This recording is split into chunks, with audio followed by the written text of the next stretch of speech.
और मेरे सुरवीरों, कैसे हो? हम तैयारी कर रहे हैं Jawahar Navodaya Vidyalaya entrance exam class 9th की, और इस समय हम कर रहे हैं लास्ट टाइम बूस्टअप, यानी कि विज्ञान के डेली 10 अति महत्वपूर्ण प्रश्न जो कि इस बार एग्जाम में आने की पूरी तरह से पॉसिबिलिटीज है इनकी। तो जितने भी क्वेश्चन हैं, आप इन सभी क्वेश्चंस के जरूर से जरूर ट्राई करने की कोशिश कीजिए। हर क्वेश्चन के लिए आपको 10 सेकंड का टाइम मिलेगा और 10 सेकंड में आपको अपने आंसर कमेंट बॉक्स में देने हैं। देखते हैं कि किसके कितने क्वेश्चन सही होते हैं। और जिनके क्वेश्चन 10 में से 8 क्वेश्चन भी सही हो जा रहे हैं, कहीं से कोई हेल्प नहीं लेनी है। 10 में से जिनके 8 क्वेश्चन भी सही हो जा रहे हैं, समझ लो उनकी तैयारी अच्छी है। लेकिन अगर नहीं हो पा रहे हैं तो इसका मतलब अभी और तैयारी की जरूरत है। तो चलो हम शुरू करते हैं, लेकिन शुरू करने से पहले आपसे रिक्वेस्ट कि अगर अभी तक आपने वीडियो को लाइक नहीं किया तो वीडियो को लाइक कर दीजिए। आज के वीडियो के लाइक्स का टारगेट 100+, तो 100+ लाइक्स आज कंप्लीट करना है इस वीडियो पे। साथ ही साथ अगर चैनल पे नए हैं तो चैनल को सब्सक्राइब कर बेल आइकन को प्रेस कर लीजिए ताकि हमारे हर क्लास की नोटिफिकेशन आपको मिलती रहे।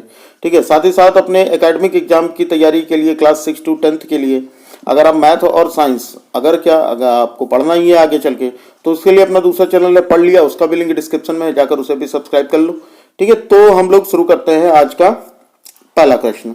तो पहला प्रश्न देखो, क्या पहला प्रश्न दिया गया है कि एक बहुलक छोर इकाइयों से बना होता है जिन्हें कहते हैं ए प्राइमर, बी एकलक, सी द्विलक या डी त्रिलक। एक बहुलक छोर इकाइयों से बना होता है, उन्हें क्या कहते हैं? और आपका टाइम शुरू होता है अब।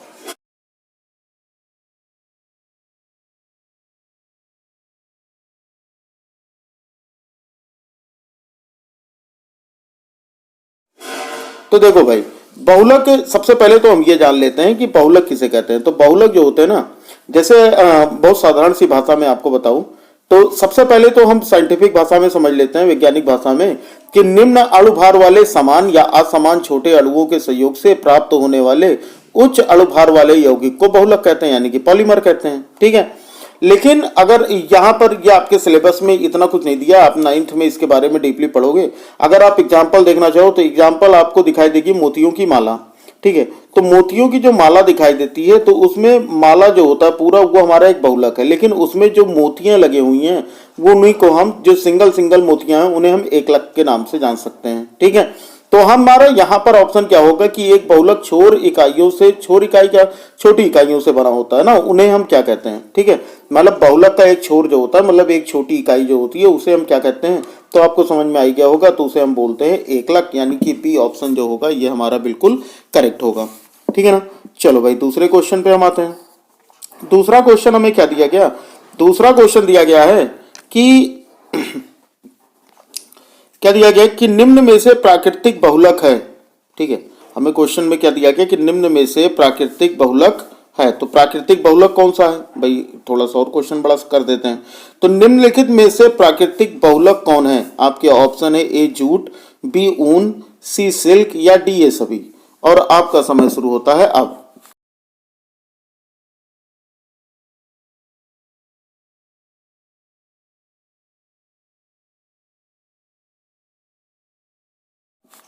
तो भाई देखो, यहां से प्राकृतिक बहुलक कौन कौन से है? देखो, जूट भी हमें प्लांट से मिलता है, ऊन भी हमें एनिमल से मिलता है ना, यानी पौधों से मिलता है। ऊन हमें जानवरों से मिलता है। सिल्क भी हमें, सिल्क वार्म मतलब सिल्क के कीड़े से मिलता है, मतलब ये भी जानवर ही समझो। तो इसका मतलब यहाँ पर डी ऑप्शन हमारा सही होगा, मतलब इसमें से तीनों क्या है? हमारे प्राकृतिक बहुलक हैं। ठीक है, चलो भाई अगला क्वेश्चन देखते हैं हम। अगला क्वेश्चन है कि जंतु रेशे का उदाहरण है। ठीक है, जंतु रेशे मतलब क्या? Animal fibre. कौन सा है? ए है फ्लैक्स, बी जूट, सी रेशम या डी कपास। और आपका समय शुरू होता है अब।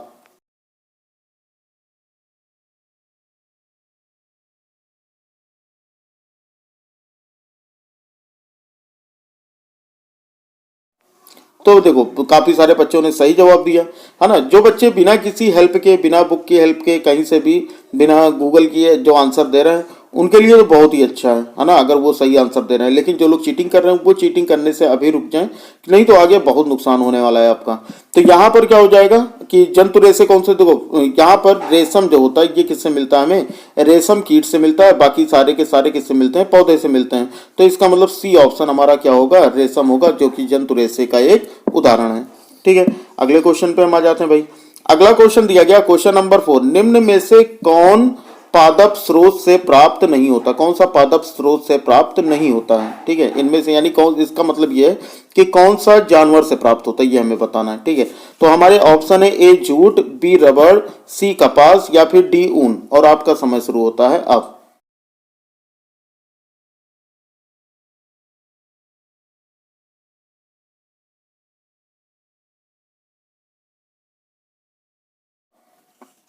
तो आपने बिल्कुल सही बताया कि पादप से ऊन नहीं प्राप्त होता है ना, पौधों से ऊन नहीं प्राप्त होता। ऊन तो भाई किससे, भेड़ों से या ऊंटों से प्राप्त होता है। तो यानी हमारा डी ऑप्शन सही होगा, यानी जूट, रबड़ और कपास ये तीनों हमें किससे प्राप्त होते हैं, पौधों से प्राप्त होते हैं। तो हमारा डी ऑप्शन जो होगा वो बिल्कुल सही होगा। अगले क्वेश्चन पे आते हैं भाई। अगला क्वेश्चन क्या है कि कपास के पौधे का वह भाग जिससे कपास के रेशे प्राप्त होते हैं। ठीक है, कपास के पौधे का वो भाग बताना है जिससे हमें कपास मिलता हो। ठीक है, और वो कौन सा पार्ट है, कौन सा भाग है पौधे का, ए कपास बॉल, बी फूल, सी बीज या डी जड़। और आपका समय शुरू होता है अब।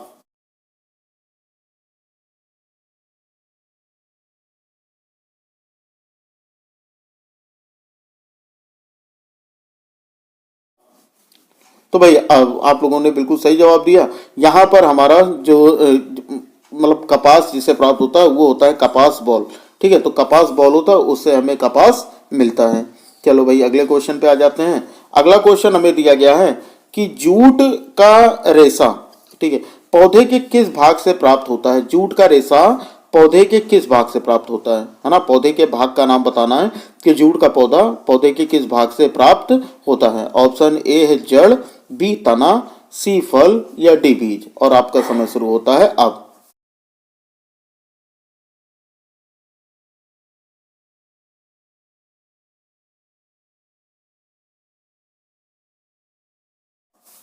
तो भाई देखो, जूट का जो रेशा होता है ना वो पौधे के, जूट के पौधे के तने से प्राप्त होता है। ठीक है, किससे प्राप्त होता है, तने से प्राप्त होता है। तो यहाँ पर हमारा बी ऑप्शन जो होगा ये बिल्कुल सही होगा। अगला क्वेश्चन देखते हैं, क्वेश्चन नंबर 7। तो क्वेश्चन नंबर 7 दिया गया है संश्लेषित रेशों के लिए प्रमुख स्रोत है। संश्लेषित, ये मैंने इंग्लिश मीडियम का जो टेस्ट लिया था उसमें भी मैंने बताया था, काफी सारे बच्चों ने इस पर ऑब्जेक्शन भी किया था, है ना। लेकिन संश्लेषित रेशों के लिए प्रमुख स्रोत कौन सा है, जो बच्चे टेस्ट दिए होंगे उनको पता होगा। ए जंतु वसा, बी पादप से प्राप्त तेल, सी पेट्रो रसायन या फिर डी ये सभी। ठीक है, तो संश्लेषित रेशों का मुख्य स्रोत क्या है। चलो आपका समय शुरू होता है अब।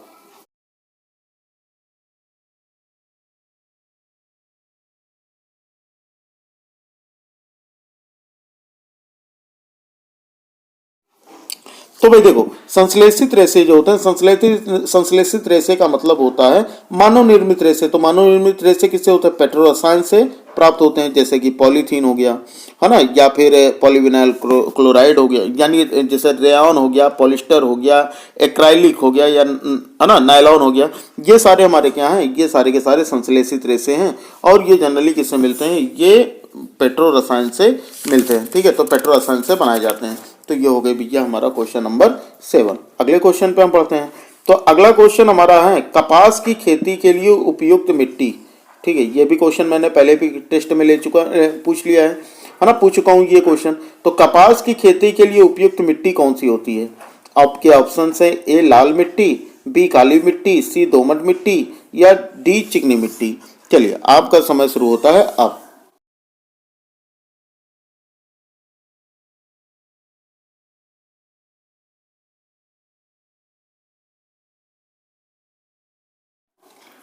तो भाई देखो, जो कपास की खेती के लिए सबसे ज्यादा उपयुक्त मिट्टी है काली मिट्टी। तो हमारा बी ऑप्शन जो है ये बिल्कुल सही है। कुछ लोगों को यहाँ पर दोमट लगती है कि दोमट होना चाहिए, लेकिन दोमट मिट्टी नहीं होगी।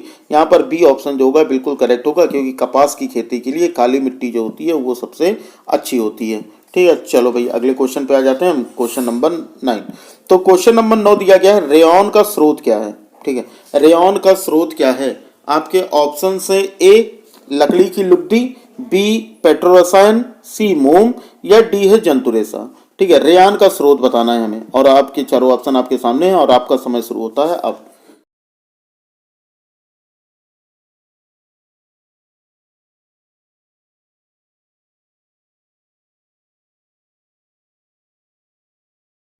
तो देखो बिल्कुल सही, आप लोगों ने बिल्कुल सही जवाब दिया, कुछ बच्चों ने ही गलत दिया है।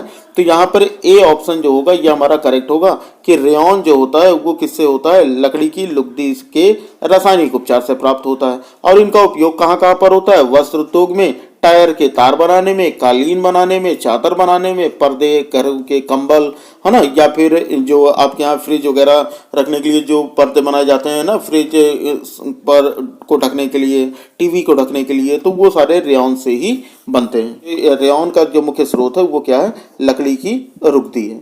ठीक है, बात आ गई ना समझ में। चलो भाई अगले क्वेश्चन पे आ जाते हैं। आज का क्वेश्चन नंबर 10 है, कृत्रिम रेशा किसे कहते हैं, कृत्रिम रेशा। ठीक है, तो कृत्रिम रेशा किसे कहते हैं। अब यहाँ पर क्वेश्चन नंबर 10 में कृत्रिम रेशा किसे कहते हैं, ए नायलॉन को, बी एक्रेलिक को, सी पॉलिस्टर को, या डी रेयॉन को। कृत्रिम रेशा किसे कहते हैं सभी लोग बताएंगे, और इसका सही इसका समय शुरू होता है अब।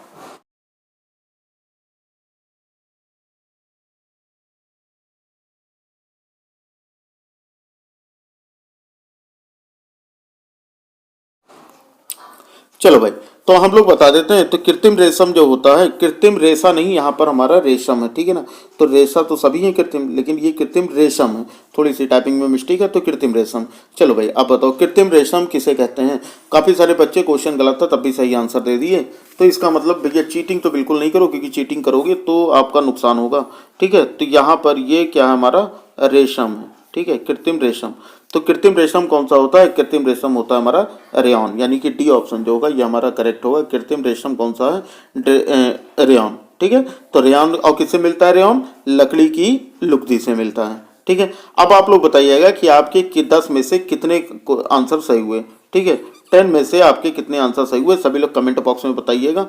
ठीक है, ताकि और बिल्कुल ईमानदारी से बताइएगा, ताकि मुझे भी पता लग सके भाई किस बच्चे की कितनी तैयारी अच्छी है। ठीक है, तो उम्मीद करता हूँ आपको वीडियो पसंद आई होगी। अगर वीडियो पसंद आई है तो बच्चा वीडियो को लाइक कर दो, क्योंकि आज के लाइक्स का टारगेट 100+ लाइक्स का है। ठीक है, और जो बच्चे नए हैं अभी तक चैनल को सब्सक्राइब नहीं किए, वो चैनल को सब्सक्राइब कर बेल आइकन को प्रेस कर लें, ताकि उन्हें हमारे हर क्लास की नोटिफिकेशन मिलती रहे। साथ ही साथ पढ़ लिया का लिंक डिस्क्रिप्शन में दिया गया है, जाकर उसे भी सब्सक्राइब कर लो, है ना, क्योंकि वहाँ पर हम लोग 1 अप्रैल से क्लास 9th की सिलेबस शुरू करेंगे। ठीक है, मैथ्स और साइंस, तो वहाँ पर भी आपको बिल्कुल इसी तरह से कॉपी पेन पे बिल्कुल बेहतरीन तरीके, जैसे किसी कॉन्सेप्ट पे पढ़ाया जाता है वैसे ही वहाँ पर भी बिल्कुल होगा, जैसे कि आपके ट्यूशन टीचर आपको पढ़ाते हैं, लेकिन इसके लिए आपको कोई फीस नहीं देनी है। ठीक है, तो चलो फिर बच्चा लोग पढ़ते रहो, बढ़ते रहो। मिलते हैं अगली क्लास में, तब तक के लिए जय हिंद, वंदे मातरम।